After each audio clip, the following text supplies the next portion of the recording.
안녕하세요. 커피앤톡입니다. 오늘도 와주셔서 감사드리고요. 바로 사연 읽어보겠습니다. 안녕하세요. 저는 아토피로 고생하는 아이를 두고 있는 엄마입니다. 아토피가 얼마나 고통스러운 병인지 아는 사람은 아실 거예요. 다 큰 어른도 괴로워하는 병인데 하물며 아이는 얼마나 아프고 괴로울까요? 전 그런 아이의 건강을 위해서 시골로 이사라는 큰 결단을 내렸답니다. 시골에서 생활하는 젊은 부부에게 면도 아닌 리가 붙는 시골로의 이사는 정말 쉽지 않은 결정이었죠. 하지만 그만큼 아파하는 아이의 옆에서 아무것도 해줄 수 없었던 제 자신이 너무나 싫었고 또 아이에게 미안했거든요. 우리 아이는 다른 보통의 아토피를 가진 아이들과는 다르게 증상이 조금 심한 편이었어요. 어쩌다 잘못해서 증상이 나타나는 날만 오면 잠을 자지 못해서 아이가 불면증이 생길 정도였죠. 심지어 몸이 가렵다면서 밤새도록 자기 피부를 긁어대니 저도 한눈을 팔 수 없었어요. 그런 아이를 말리는 저도 힘들었지만 그 고통을 견뎌야 하는 아이는 얼마나 더 힘들었을지. 밤새 우는 아이를 달래면서 저도 속으로 많이 울었네요. 마음 같아서는 내가 대신 아파주고 싶은데 그러지도 못하니 속상했죠. 한날은 아이가 저에게 묻더군요. 엄마, 난 왜 다른 애들이랑 달라? 나는 왜 맨날 아파야 해? 아직 어린아이에게 본인의 증상에 대해 설명한들 뭐가 달라질 수 있겠나요? 그 작은 아이를 데리고 너의 증상은 이런 거다. 네가 그렇다는 사실을 그냥 받아들여야 한다. 이렇게 말할 수는 없잖아요. 아이가 이런 질문을 던질 때마다 건강하게 낳아주지 못한 것이 못내 미안하고 가슴 아팠습니다. 그래도 우리 부부는 아이를 위해 포기하지 않으려고 노력했어요. 한 번도 도심을 떠나본 적이 없던 나에게는 정말로 큰 용기가 필요한 결심이었죠. 정말 아이의 건강 말고는 다른 것은 바라지도 않았어요. 이사를 가기 전에는 항상 남편과 손을 맞대어 잡으며 말했죠. 우리 아이가 건강하게 자라는 것만 생각해요. 다른 것은 바라지 맙시다. 이 결정이 훗날 우리에게 어려운 상황을 만든다고 해서 아이를 나무라지 말아요. 주로 남편이 저에게 말한 말이지만 이 말은 제 마음을 다잡아주기 위한 말이기도 했어요.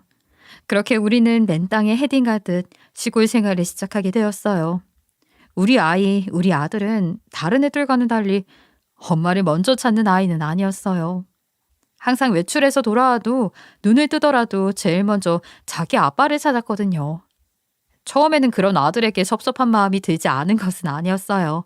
저도 사람이니까요. 그런데 아들이 이러한 행동을 하는 이유가 있다는 것을 알게 된 것은 아들의 일기장을 발견하면서부터였죠. 아들의 일기장에 적힌 내용은 제게는 너무 슬픈 일이었어요. 일기장에 어느 날은 이렇게 적혀 있었죠. 엄마는 나를 사랑하지 않는 것 같다. 다른 친구들은 엄마에게 먹고 싶은 것을 말하면 맛있게 만들어준다고 했는데 우리 엄마는 늘 나에게 맛없는 음식만 먹으라고 한다. 나도 엄마가 떡볶이, 피자, 햄버거처럼 맛있는 요리를 사줬으면 좋겠다. 다른 친구들처럼 평범하게 먹고 싶다. 아들의 아토피가 다시 올라오면 어쩌나 하는 걱정에 항상 늘 잔소리처럼 했던 말이 아들을 더 힘들게 했던 거죠. 그리고 다른 날에는 이런 것도 있었어요. 우리 엄마는 나를 싫어한다. 어제도 몸을 긁는다며 소리를 쳤다.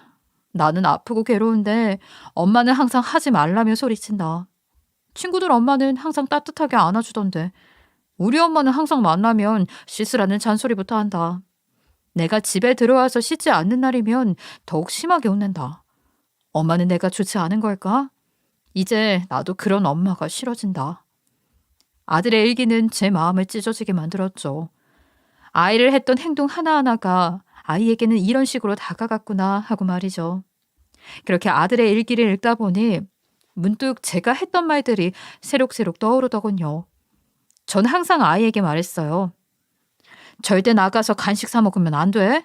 너는 항상 엄마가 주는 음식만 주는 것들만 먹어야 해. 알겠니?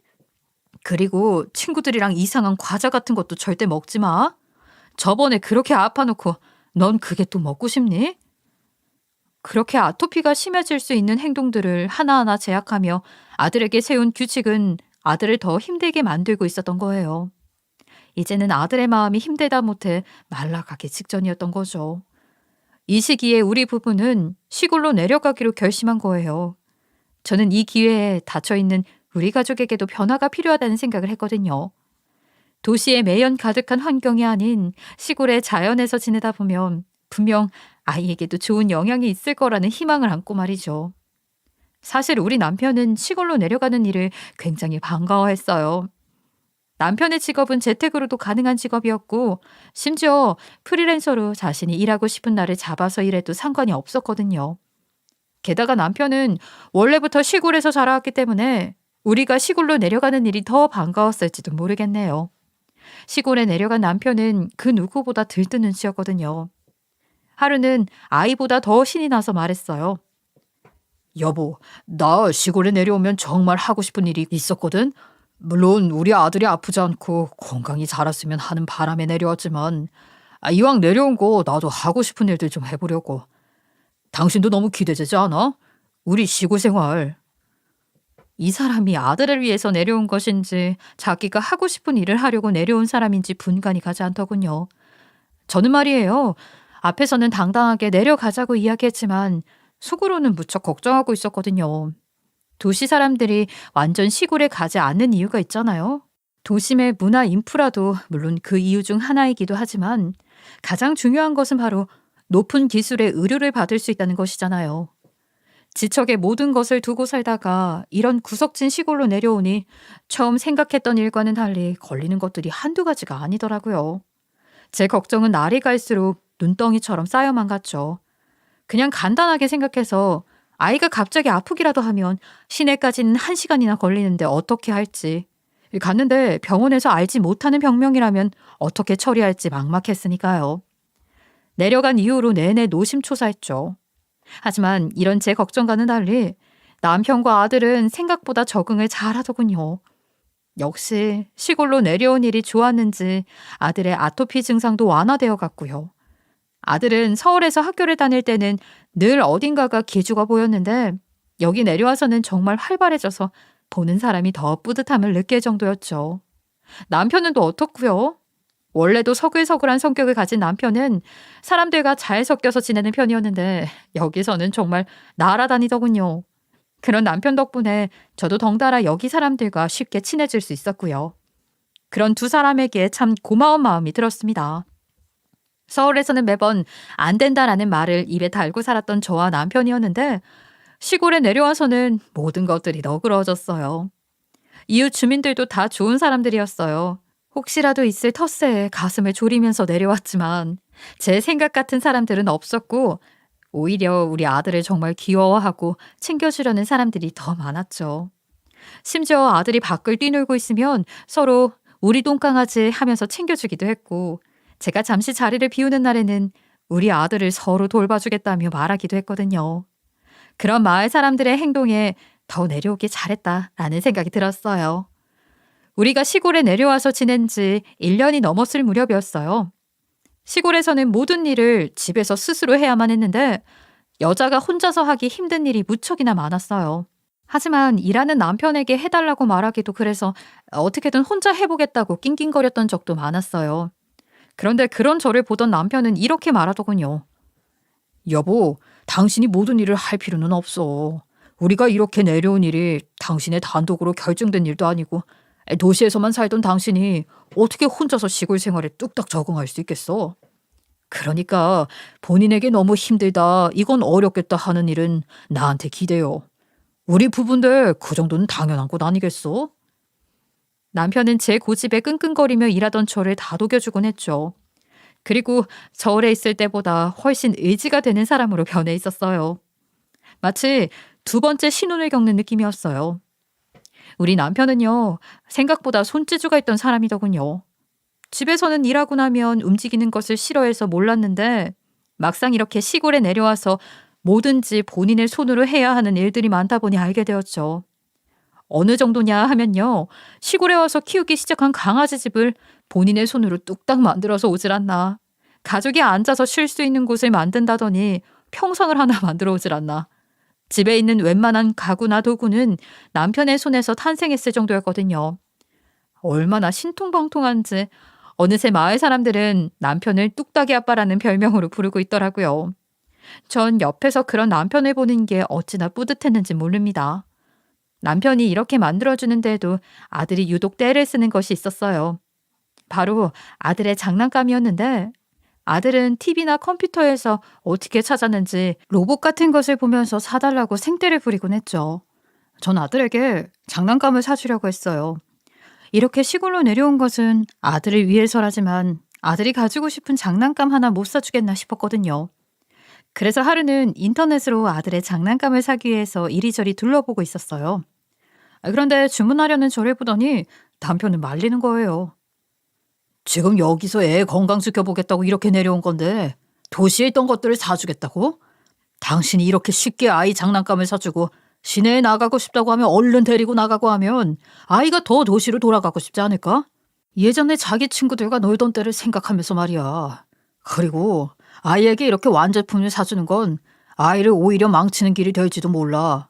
당신도 알잖아. 우리는 어렸을 때 원하는 것들이 있으면 뭐든 노력해서 얻었고 어떻게는 만들어서 사용하곤 했어. 그런데 지금은 어떻지? 우리 아들은 다른 집 아이들과 같이 그렇게 키우지 말자고 했었잖아. 그러니 불편하더라도 우리가 어떻게든 해결해서 손으로라도 만들어주자. 하는 데까지 해봐야지. 우리 그렇게 살고 싶어서 여기 내려온 거잖아. 남편의 말에 아차 싶었죠. 맞아요. 우리는 아이의 건강과 교육을 위해 이 시골로 오는 것을 결정했는데 아이가 가지고 싶다는 말에 눈이 멀어 남편과 했던 약속을 지키지 못할 뻔했으니까요.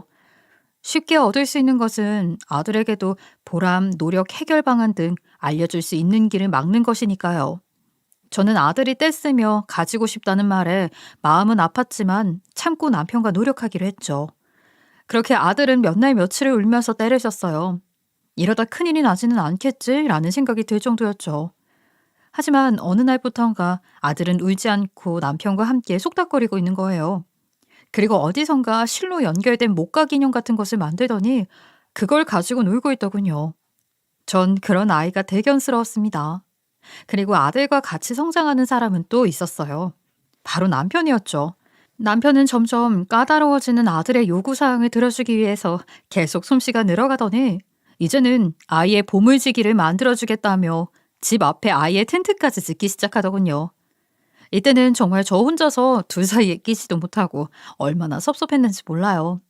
저를 빼놓고 둘은 며칠을 머리를 맞대면서 고민하더니 집 앞에 이상한 모양을 가진 텐트를 만들어 놨더군요. 결과물이 흡족했는지 아들은 생각했던 대로야 하면서 신나했고 남편은 그런 아들을 뿌듯하게 쳐다보고 있었죠. 신나서 방방 뛰는 아들을 놔두고 제 옆에 온 남편이 이런 말을 하더군요. 우리 아들 참 장하지 않아? 내가 자기 장난감을 만들어주는 것을 보더니 자기도 같이 만들고 싶다고 해서 이번에는 이렇게 텐트를 만든 거거든. 자기가 직접 설계도 할 거라면서 안간힘을 쓰더니 이렇게 완성했고 이런 과정들을 직접 겪고 실패를 겪고 하는 것들이 하나의 교육 아니겠어? 어때? 당신도 우리 아들이 기특하지? 남편의 말에 저는 웃으면서 그렇다고 했죠. 아들이 흑투성이가 되어 뛰어다니든 말든 본인 집이 생겼다고 웃는데 아이에게 씻으라며 윽박을 지를 수는 없잖아요. 행복이 별건가? 여기 지금 이 순간이 행복이지 라는 생각이 들었죠. 다만 이렇게 즐거운 전원 생활이었지만 괴로운 일이 없는 것은 아니었어요. 바로 우리 시어머니 때문인데요. 시어머니는 옆 동네에서 살고 있었거든요. 그런데 성정이 워낙 사감 선생님 같은 분이라 굉장히 신경이 쓰였어요. 한 번은 집에 놀러온 시어머니에게 밥을 차렸는데 갑자기 화를 버럭 내는 거예요. 너 여기 내려온 게 소풍이라고 생각했니? 넌 아무리 아프다는 애를 두고 이런 식으로 애를 먹여? 몸에 좋다는 거 진수성찬으로 내와도 시원찮을 판에. 너 때문에 우리 손주가 병이 난 거야.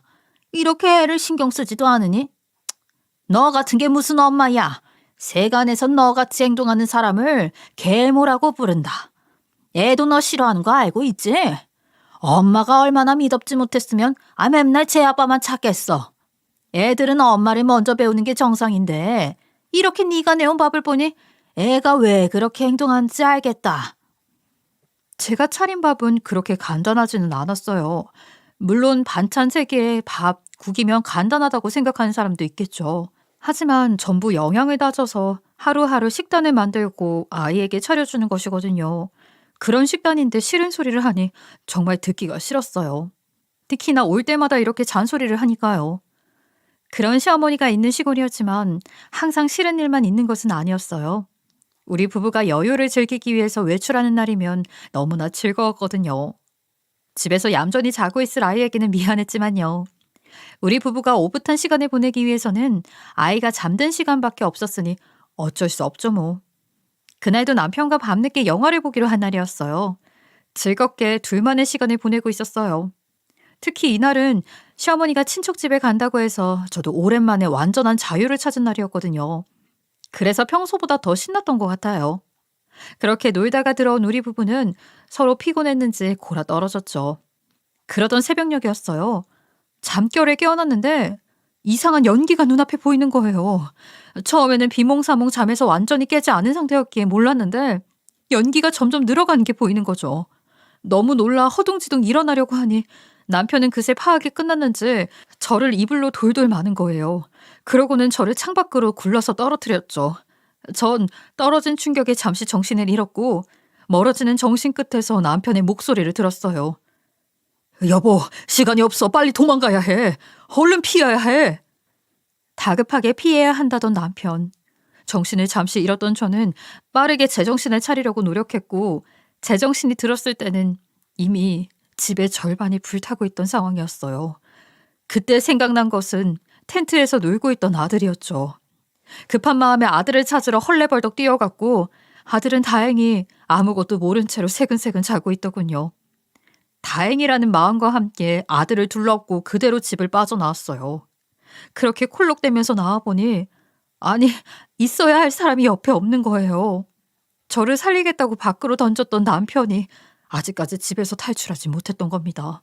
큰 불에 동네 사람들이 저마다 양동이에 찬물을 받아서 집에 끼얹고 있었고 저는 남편이 안에 있다며 큰 소리로 도움을 요청했어요. 하지만 타들어가는 제 마음과는 달리 한참을 기다려도 남편은 불길 속에서 나오질 않았어요. 전 소리치면서 다시 들어갈 기세로 집을 향해 달려갔습니다. 남편이 아직 안에 있다니까요.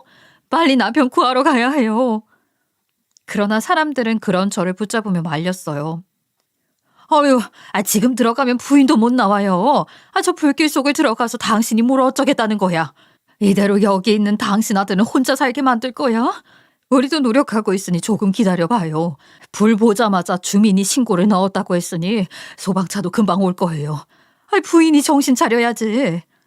저를 말리는 사람들을 밀치며 다시 집으로 가려고 했지만 엄마 하고 울먹이는 아들이 저를 잡는 순간 저는 그 자리에 그대로 있을 수밖에 없었죠. 전 그날 밤 남편과 이별하게 되었습니다.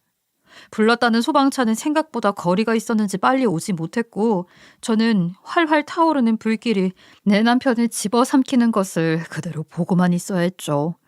그때의 충격으로 전 한동안 말을 하지 못했어요. 실어증이 걸린 겁니다.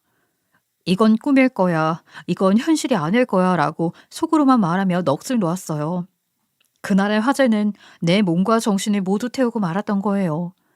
어느덧 도착한 소방차가 불길을 잡았지만 전 그때까지도 남편이 없다는 사실을 인정하지 못하고 멍하니 있었어요.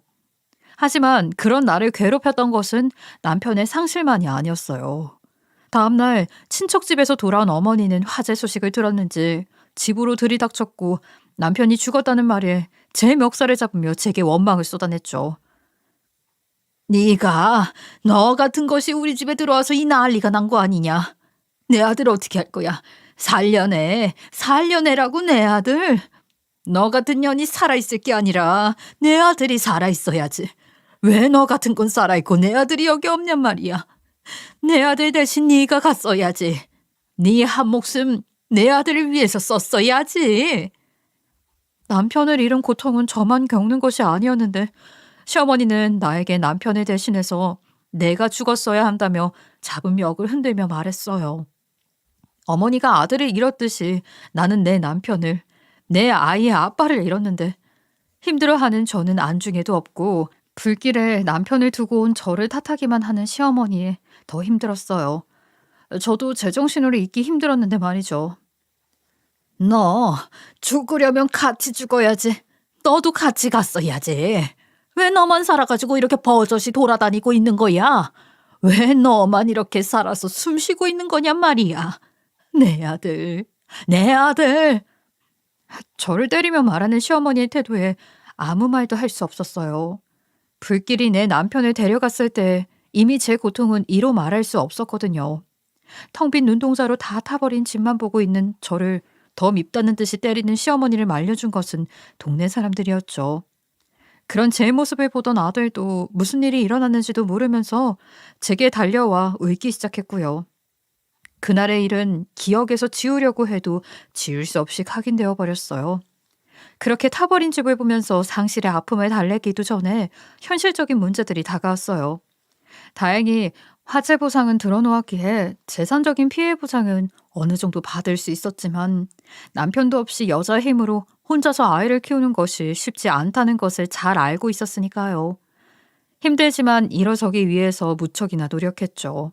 또 아이에게는 남편이 죽었다는 사실을 알려줘야 했는데 그 일이 쉽지 않았어요. 아이는 머리로는 이해해도 받아들이기는 어려워했죠. 남편의 장례식에서도 아이는 왜 남편이 내 곁에 없고 저기 사지만 덩그러니 있는지 몇 번이나 물었어요. 그런 아이에게 어떻게 알려주었는지 저는 정신이 없어서 제대로 잘했는지도 기억이 안 나고요. 남편의 장례식은 다행히 큰 문제 없이 잘 지나갔지만 나를 보는 시어머니의 눈은 어른보다도 더 차가웠어요. 마치 자신의 자식이 죽은 것은 모두 내 탓이고 내가 눈에 보이는 것 자체가 괴로운 일이라는 듯이요. 남편을 보내고 난 뒤에는 현실적인 문제를 해결하는 것도 문제였지만 도저히 마음이 제대로 잡히지 않았어요. 먼 발치에서 검게 그을린 집을 보면서 멍하니 지내는 것이 일상이 되었죠. 그런 저를 보면서 아이는 자기가 맡겠다고 시어머니는 아들을 데려갔고요. 아들을 보내고 싶지 않았지만 제 상태를 보면 보낼 수밖에 없었어요.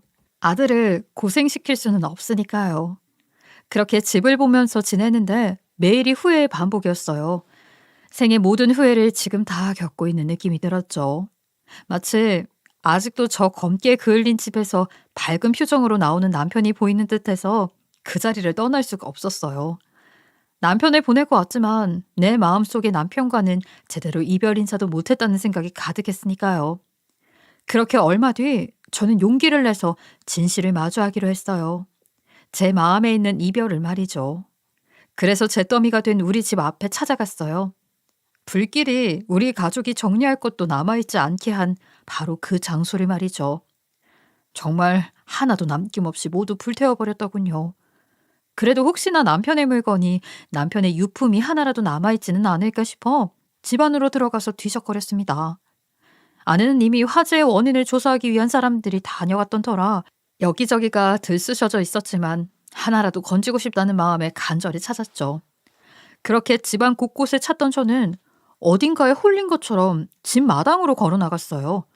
그때 마당 어디선가 툭 무언가 떨어지는 소리가 들렸죠.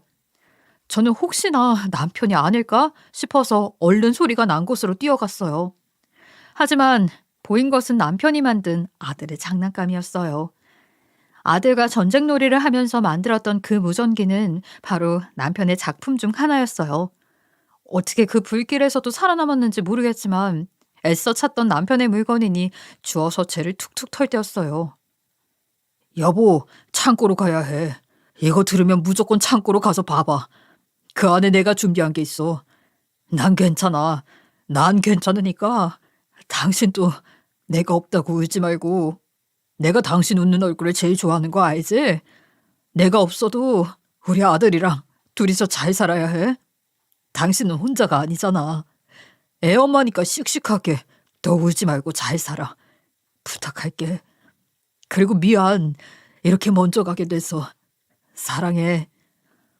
무전기에서는 떠나보낸 남편의 목소리가 들려왔고 남편은 연기를 들이마셨는지 콜록거리면서 말을 이어나갔어요.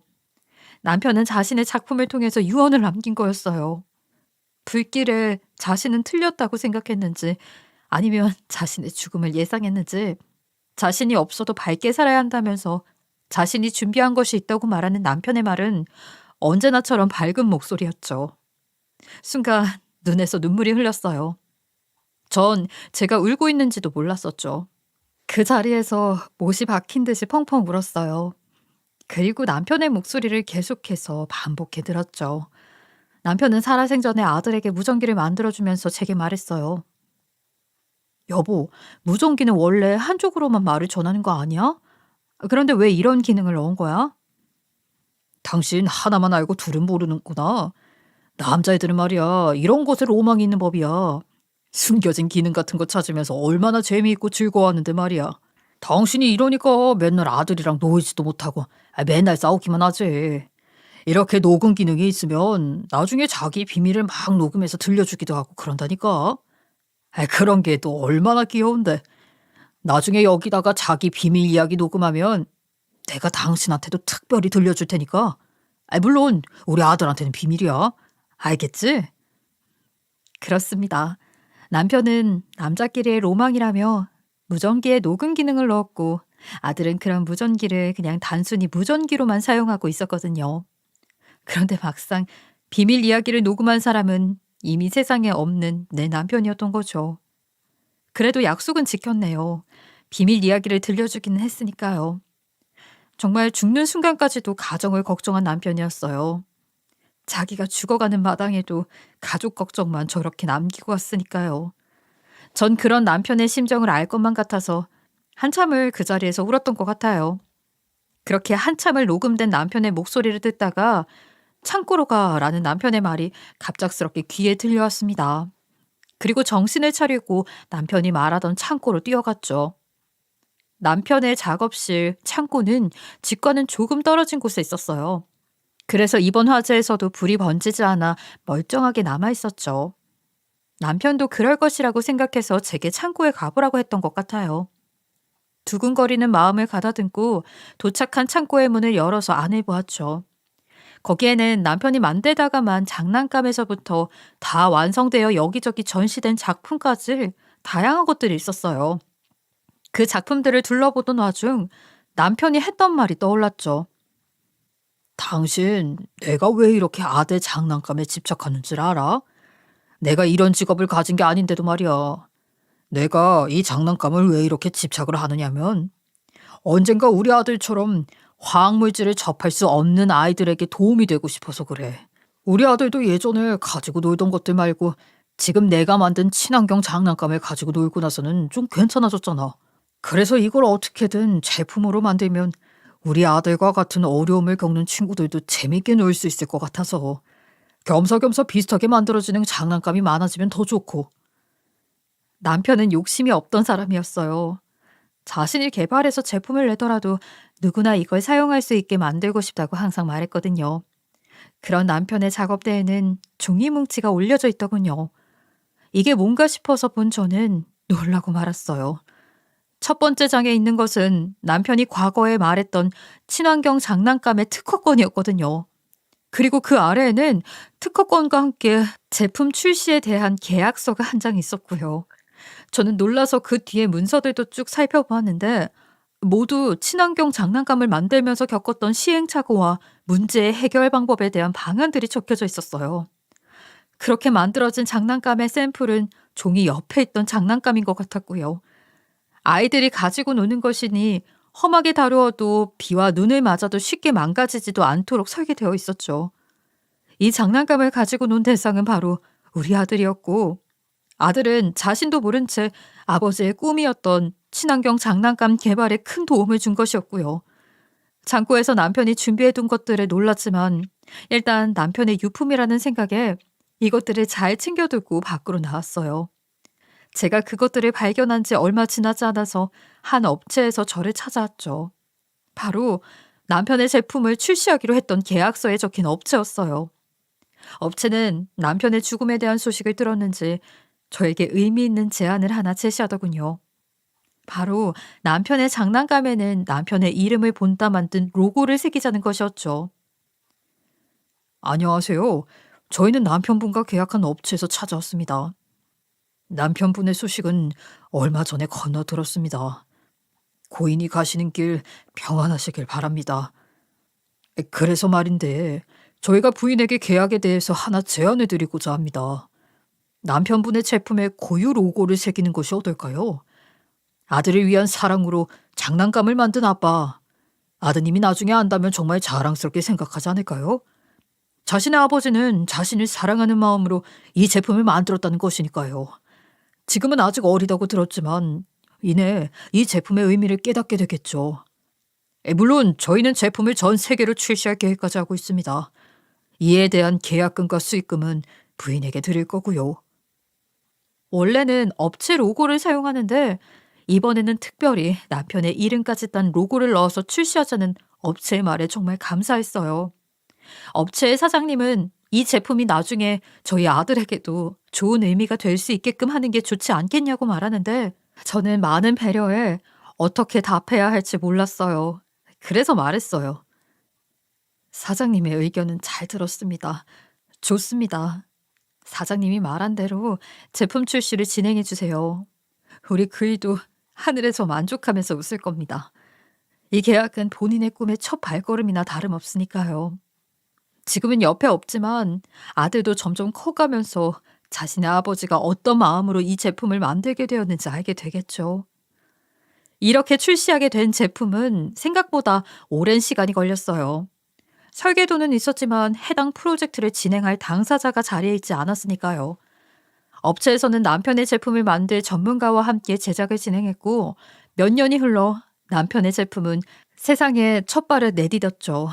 바로 남편이 설계한 아이들을 위한 캠핑 세트가 말이에요.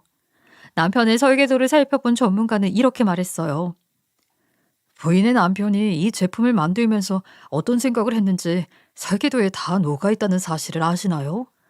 처음에는 저희도 겨우 캠핑 제품인데 하면서 쉽게 생각했거든요. 그런데 남편분이 남긴 설계도를 보니까 그런 생각을 했던 저희가 부끄러워졌습니다. 당신 남편은 정말 아이들을 위한 친환경 제품을 만들기 위해 어떤 노력을 했는지 그 열정이 여기에 다 담겨 있을 정도예요. 정말 대단한 사람이군요. 제 남편을 칭찬하는 말에 흐뭇하게 웃었던 것 같네요. 그리고 옆에 있던 사장님은 제게 하나의 종이를 내밀면서 말하더군요. 여기 부인에게 이 계약서를 드려야 할 것 같아서 오늘은 함께 방문했습니다. 여기 보시면 아시겠지만 이 제품으로 생긴 수익금은 모두 아내분의 통장으로 해달라는 남편분의 말이 있었어요. 특허권은 대부분의 사람들이 사용해도 괜찮다고 했지만 수익금만큼은 부인에게 돌려달라고 웃으면서 말했었죠. 이렇게 가족을 생각하는 사람은 요즘 세상에 보기 힘든데 참 좋은 분을 남편으로 두셨어요. 업체 사장이 내민 계약서에 저는 다시 한번 눈물을 글썽일 수밖에 없었습니다. 평소에는 욕심이 없던 남편이었지만 그래도 저와 아들을 생각해서 처음부터 수익금은 자신이 아닌 제 통장으로 계약했다는 사실에 너무 놀랐어요. 살아있을 때는 그런 뉘앙스는 전혀 없었으니까요. 다시 한번 남편에게 고맙고 또 고마운 마음을 가진 날이었죠. 지금 저는 남편의 뒤를 이어 친환경 장난감을 만드는 일에 종사하고 있어요. 죽는 순간까지도 애처롭게 남겼던 남편의 유언. 그 남편의 유지를 이어가는 것은 내가 해야 할 일이라 생각했던 저는 남편의 꿈을 지키기 위해 남편의 몇 배로 더 노력하는 나날을 보내고 있어요. 내가 열심히 일해야 우리 남편의 이름이 두 번 다시는 죄로 돌아가지 않을 테니까요. 최근에는 시어머니가 데려간 아들도 다시 데려와서 함께 지내고 있어요. 몇 년 동안은 남편의 제품 출시에 몰두했던 터라 아들에게 많은 관심을 주지 못했었거든요. 퇴근 후 시댁으로 가서 매일 아들을 보았지만 다시 아들과 함께 살기에는 사정이 부족했어요. 다시 함께 살게 된 아들도 지금은 예전보다 더 의젓한 모습을 하고 있어요. 전 그런 아들에게 아빠의 흔적을 지우지 않기 위해서라도 매일 남편의 이야기를 아들에게 하고 있죠. 물론 아들도 자신의 아빠를 잊고 싶지 않았는지 아빠가 만들었다는 장난감을 자기 목숨처럼 아끼고 챙기고요. 그런 모습을 보면 덩달아 흐뭇한 미소가 지어집니다. 그리고 남편의 죽음을 제 탓으로 돌렸던 시어머니도 더 이상 그 말씀은 하지 못하세요. 제가 남편이 남긴 유언에 대한 일을 목숨처럼 바쳐하고 있으니 그런 제 진심을 봐주신 것 같았죠. 모든 걸 포기하고 삶조차 포기할 수 있는 상황임에도 불구하고 하늘로 간 남편의 일들을 마무리하려는 제게 고맙다는 말까지 하셨어요. 애미야, 예전에 내가 모진 소리 한 건 속상해서 그런 거 이해하지? 자식 잃은 어미 마음 이해해줘라.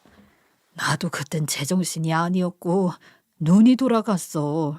그러니 너한테 그런 말을 한 거야. 미안하다. 아니에요, 어머님. 어머님 마음 모르는 거 아니에요. 당연히 그러실 만하죠. 하지만 저도 남편을 잃었고 우리 아이는 아빠를 잃은 거잖아요. 소중한 사람을 잃은 사람들끼리 서로 위로하며 잘 지내요, 어머님. 그래야 남편도 편안히 눈을 감을 수 있을 거예요. 이 나이를 먹어도 아직도 어른이 못 된 것 같구나. 죽은 내 아들을 위해 일해줘서 고맙구나. 네 말대로 우리 서로 미워하지 말고 하루를 살아도 서로 아껴주며 행복하게 살자꾸나. 시어머니의 진심 어린 사과와 다짐을 듣고 저도 시어머니를 용서하기로 했어요. 그리고 얼마 전에는 아들과 함께 남편의 묘에도 갔다 왔어요. 아들은 거기에서 아빠가 만든 장난감이 지금 세계에서 판매되고 있어요 하면서 자랑 아닌 자랑을 하더군요. 그런 아들이 기특해서 머리를 쓰다듬고 저도 속으로 남편에게 고맙다고 자랑스럽다고 칭찬에 듬뿍 해주었답니다. 언젠가는 아들이 더 커서 자신의 아버지의 뒤를 이으려고 한다는 말을 하지 않을까 싶네요. 가족을 사랑하는 마음, 물론 모든 가정이 그러하겠죠. 우리 가족도 그런 일반적인 가족 중에 하나고요. 긴 이야기를 주저리 털어놓게 되었지만 우리 가족의 이야기를 듣고 나서 여러분들도 가족의 소중함을 다시금 느끼셨으면 하는 바람입니다. 힘든 시간이 있더라도 언젠가는 해가 뜰 날이 있으니 포기하지 마시고 오늘 하루도 행복하세요. 제 이야기를 끝까지 들어주셔서 감사합니다. 지금까지 커피앤톡이었습니다. 오늘도 끝까지 함께 해주셔서 감사하고요. 다음 영상으로 또 찾아뵙겠습니다.